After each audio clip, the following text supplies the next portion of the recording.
ప్రతిపక్ష హోదా రాలేదు. ఎంత పట్టుబట్టినా పబ్లిక్ అకౌంట్స్ చైర్మన్ పదవి కూడా వచ్చేలా కనిపించడం లేదు. మీరెన్ని మాటలు మాట్లాడినా, ఎంత వాదించినా ప్రజలే మిమ్మల్ని తిరస్కరించారు. మేమెందుకు మిమ్మల్ని గుర్తించాలంటోంది కూటమి ప్రభుత్వం. ఇక మీకు హోదా దక్కడం కలే. బద్నాం చేసేందుకే మీరు ప్లాన్ చేయొచ్చు. కానీ ఓ పద్ధతంటూ ఫాలో కావాల్సిందేనంటోంది కూటమి సర్కార్. పీఎస్సీ చైర్మన్ పదవి విషయంలో బిగ్ ట్విస్ట్ ఇచ్చింది ప్రభుత్వం. దీంతో ఏదో చేద్దామనుకుంటే ఏదో అయిపోయిందని కంగుతిన్న ఫ్యాన్ పార్టీ లీడర్లు డైలమాలో పడిపోయారట. ఇంతకీ పీఎస్సీ విషయంలో ఏం జరిగింది?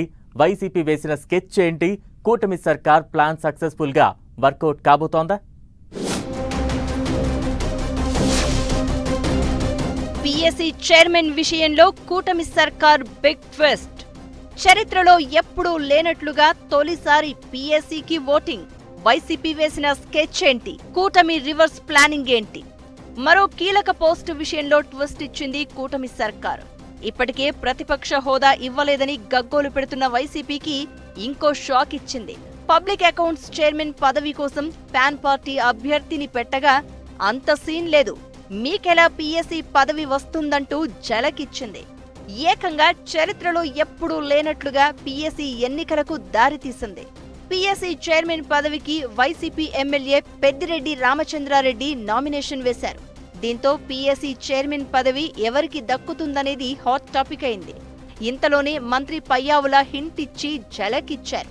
అసెంబ్లీలో వైసీపీకి బలం లేదు, ఆ పార్టీకి కేవలం 11 మంది సభ్యులు మాత్రమే ఉన్నారని చెప్పారు. 20 మంది ఎమ్మెల్యేల సపోర్ట్ ఉంటేనే పీఎస్సీ మెంబర్ అవుతారంటూ చెప్పుకొచ్చారు. దీంతో వైసీపీ వేసిన ప్లాన్ ఒకటైతే సీన్ ఇంకో దిక్కు టర్న్ తీసుకుంది. పీఎస్సీ చైర్మన్ పోస్టును మామూలుగా అయితే ఏ పార్టీ పవర్లో ఉన్నా అపోజిషన్ కు ఈ పదవి ఇస్తూ ఉంటారు. పీఎస్సీ చైర్మన్ పోస్టుకు క్యాబినెట్ ర్యాంకు హోదా ఉంటుంది. ప్రభుత్వ పద్దులు అన్నీ పీఎస్సీ నుంచే వెళ్తాయి. ప్రభుత్వం పద్దులు ఏవైనా పీఎస్సీ పరిశీలనకు వెళ్లాల్సిందే. అలా ప్రభుత్వం వన్ సైడ్ డెసిషన్స్ తీసుకోకుండా పీఎస్సీ పోస్ట్ అపోజిషన్ కు ఇచ్చే ప్రక్రియ ఎప్పటినుంచో కొనసాగుతోంది. అయితే చరిత్రలో ఎప్పుడూ లేనట్లుగా ఇప్పుడు PSC chairman post issue hot topic అయిపోయింది.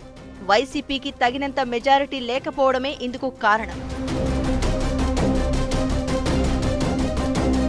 అసెంబ్లీలో ప్రతిపక్ష పార్టీ సభ్యుడికి పీఎస్సీ చైర్మన్ పదవి ఇవ్వడం ఆనవాయితీగా వస్తోంది. కానీ పీఎస్సీలో సభ్యుడిగా ఎన్నిక కావాలంటే కనీసం 20 మంది ఎమ్మెల్యేల బలం అవసరం ఉంటుంది.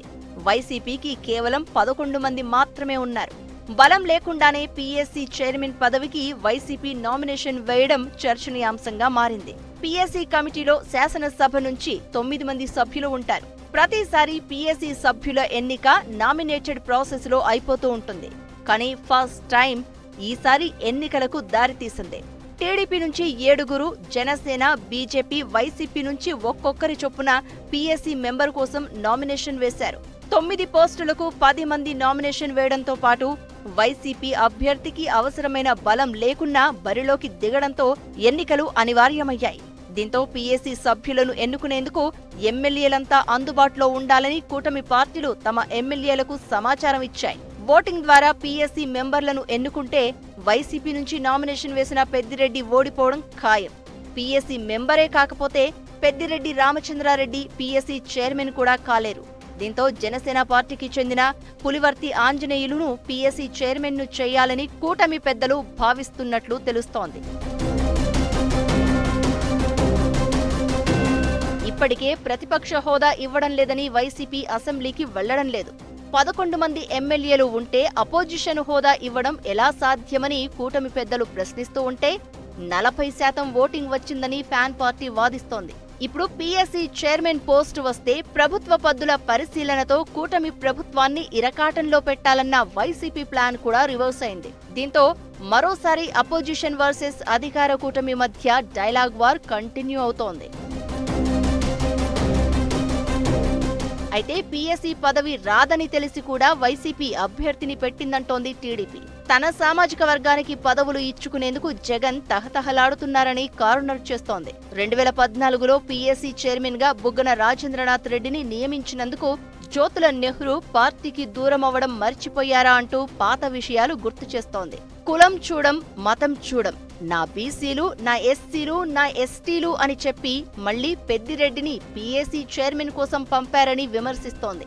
శాసన మండలిలో కూడా ముందు లేళ్ల అప్పిరెడ్డిని ప్రతిపక్ష నాయకుడిగా ప్రకటించి బొత్స సత్యనారాయణ పార్టీ మారుతున్నారని తెలిసి రివర్స్ గేర్ వేశారంటూ ఎద్దేవా చేస్తోంది. ఇప్పుడు పీఎస్సీ చైర్మన్ విషయంలోనూ వైసీపీ ఏదో చేయబోయి బొక్క బోర్ల పడిందంటోంది కూటమి.